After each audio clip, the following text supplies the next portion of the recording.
লাভ জিহাদের আমি আমার মেয়ে আছে একটা 12 বছরের, আমি তাকে কোনো সময় একা ছাড়তে পারি না। এর কারণে পূর্ব পরিকল্পিতভাবে যখন যখন হিন্দুদের উপর আক্রমণ হচ্ছে, প্রশাসন পুরো নির্বিকার থাকে।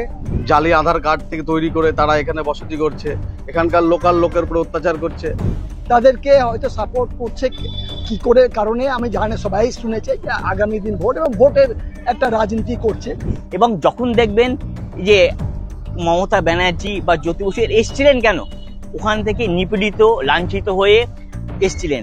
লাভ জিহাদ তো প্রত্যেকটা মিনিটে মিনিটে করছে, মানে প্রত্যেক দিন প্রচুর করছে।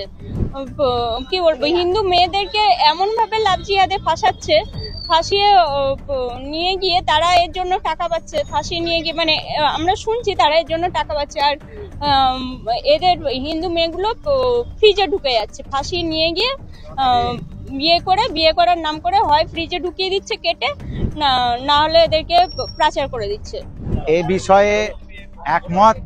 আমি বলতে পারি যে যেভাবে আমরা দেখতে পাচ্ছি এই সরকার আসার পরে পূর্ব পরিকল্পিতভাবে যখন যখন হিন্দুদের উপর আক্রমণ হচ্ছে, প্রশাসন পুরো নির্বিকার থাকে, কোনো রকম স্টেপ নেওয়া হয় না।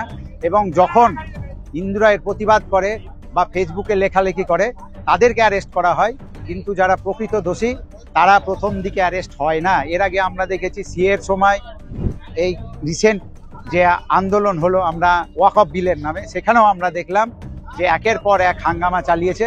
পুলিশ যদি প্রথমে স্টেপ নিত তাহলে এই ভয়াবহ আকার ধারণ করতো না, অবশ্যই নয়। কারণ জানি না এর পরের পরিস্থিতি কি হতে পারে। সবাইকে সজাগ থাকতে বলবো এবং প্রশাসনকে বলবো আরো কড়া পদক্ষেপ। দেখুন, শুধু আমার এলাকায় তো না, আমার এলাকা থেকে, জেলা থেকে, রাজ্য থেকে সমস্ত জায়গাতেই অনুপ্রবেশ চারিদিকে অনুপ্রবেশ অহরহ ঘুরে বেড়াচ্ছে। জালি আধার কার্ড থেকে তৈরি করে তারা এখানে বসতি করছে, এখানকার লোকাল লোকের উপর অত্যাচার করছে। বিভিন্ন জায়গা থেকে, বর্মা থেকে শুরু করে বাংলাদেশ থেকে রোহিঙ্গারা এসে এখানে বসবাস শুরু করছে, যাতে এখানে আস্তে আস্তে মানে এলাকা দখল শুরু হয়েছে, জবরদস্তি হচ্ছে। এইসব তো হতেই চলেছে। এটা বলতে কাউকেই হবে না যে যেটা ঘটছে, যে আমরা প্রতিনিয়ত দেখছি টিভি চ্যানেলগুলোতে এবং বিভিন্ন ঘটনাতে যে একটা বিস্ফোরণ ঘটেছে। এবং সেই বিস্ফোরণটা কি করছে, একটা আমাদের সরকার তাদেরকে হয়তো সাপোর্ট করছে কি করে কারণে আমি জানি, সবাই শুনেছে যে আগামী দিন ভোট এবং ভোটের একটা রাজনীতি করছে। এই করে কিন্তু আমাদের পশ্চিমবঙ্গের জনবিন্যাসের একটা অসঙ্গতি তৈরি করছে, ডিসব্যালেন্স হয়ে যাচ্ছি আমরা।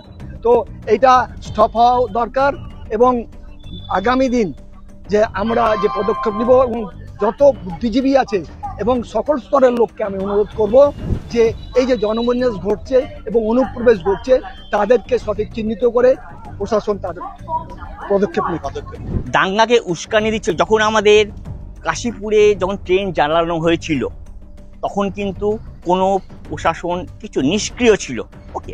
এবং যখন দেখবেন যে মমতা ব্যানার্জি বা জ্যোতি বসু এসছিলেন কেন, ওখান থেকে নিপীড়িত লাঞ্ছিত হয়ে এসছিলেন। এটা তাদের ভাবা উচিত, তারা কি করেছে আর এখন কি করছে। আমরা দেশকে বিক্রয় হতে দেব না এইভাবে। দেশটাকে আগে দরকার পড়ে যায় আমার যে প্রাণ যায়, দ্যাটস নট এ ফ্যাক্ট। আমি দেশের জন্য লড়বো। আমরা মুসলমান বিরোধী নয়, কিন্তু মুসলমানকে তোষণকারী 100 বার বিরোধী, 100 বার বিরোধী। এসব চলতে পারে না। পুলিশ নিষ্ক্রিয় হয়ে আছে। হ্যাঁ, পুলিশ আপনার মানে তোলা তুলতে ব্যস্ত, সামনে পুজো আছে, তোলা তুলতে সব ব্যস্ত আছে, ঠিক আছে। কারণ কি বলুন তো, লাস্ট কিছুদিন আগে আমার মানে বিভিন্ন অজুহাতে টোটো এখানে শিল্প একটাই, সে টোটো শিল্প, নাহলে তৃণমূল শিল্প, ওটা এরকম জায়গায় চলে গেছে। এখন দেখবেন তৃণমূলের যারা ছেলে, কোনো শিল্প বলে কিছু নেই, তারা না ইনকাম না করে টাকা পাচ্ছে। এটা তুমি টাকা দাও কিন্তু কাজ করে দাও, এটা কাম্য নয় যে কাজ না করে এমনি পয়সা দিচ্ছ, তাই না? আমাদের ট্যাক্সের টাকা ওইভাবে মানে করা কোনো সাধারণ মানুষ সবকিছুতেই তোষণ হচ্ছে, সব যেত সন্দেহ। মানে প্রত্যেকটা লোক কেউ না কেউ মানে এতভাবে চারিদিক থেকে হ্যাম্পার হচ্ছে, অর্থনৈতিক, সামাজিক, মান সম্মান সব। দেখুন পুলিশের ভূমিকা, পুলিশের যেভাবে পুলিশটাও দৌড়াতে পারে, এত বড় পুলিশ সেটা না। পুলিশকে নিয়োগ করতে এমন হয় যে অল্প বয়সী ছেলেটাকে মানে কাজ করতে দেওয়া হচ্ছে না, মানে এমনভাবে প্রেশার করা হচ্ছে, কাজ করতে দেওয়া হচ্ছে না। সব থানাগুলোতে এখন দেখবেন মানে সব ডাকবাবু আছে, এত টাকায় কেস মিটিয়ে, সেটা নয়। আমি নিজে যা ভুক্তভোগী আমি জানেন না। পুলিশের না না না, পুলিশ যদি সঠিক থাকে তাহলে সমাজ এটা ঠিকঠাক, সমাজ ঠিকঠাক। পুলিশ ঠিক নেই, প্রশাসনকে ঠিক রাখতে দিচ্ছে না। Subscribe to One India and never miss an update. Download the One India app now.